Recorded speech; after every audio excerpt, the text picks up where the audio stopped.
வணக்கம். இந்த கதையை கேட்பதற்கு முன் உங்களிடம் உள்ள பொருட்களில் உங்களுக்கு மிக பிடித்தது என்ன என்பதை பதிவிடவும். பின்பு நான் சொல்வதை கேட்கவும். வாங்க கதைக்குப் போலாம். ஒரு அப்பாவும் 4 வயது மகனும் அவர்களுடைய புதிய காரை துடைத்துக் கொண்டிருந்தார்கள்.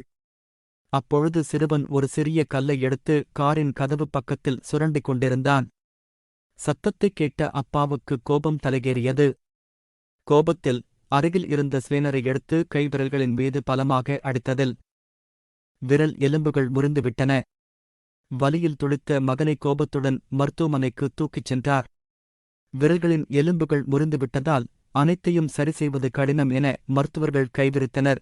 மகன் வலி நிறைந்த கண்களுடன் அப்பாவை பார்த்து, அப்பா, என்னோட விரல் திரும்ப வளர்ந்துடும் இல்லப்பா என்று தன் பிஞ்சு மொழியில் கேட்க கண்ணீருடன் மௌனமாக வெளியே வந்தார்.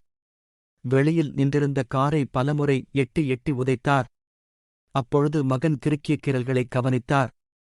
காரில் ஐ லவ் யூ அப்பா என எழுதியிருந்தது. கண்ணீருடன் தலையில் கையை வைத்துக்கொண்டு அழுது கொண்டே உட்கார்ந்து விட்டார். நாம் மனிதர்களை பயன்படுத்துகிறோம், பொருட்களை நேசிக்கிறோம். எப்பொழுதுதான் மனிதனை நேசித்து பொருட்களை பயன்படுத்தப் போகின்றோமோ தெரியவில்லை. நன்றி.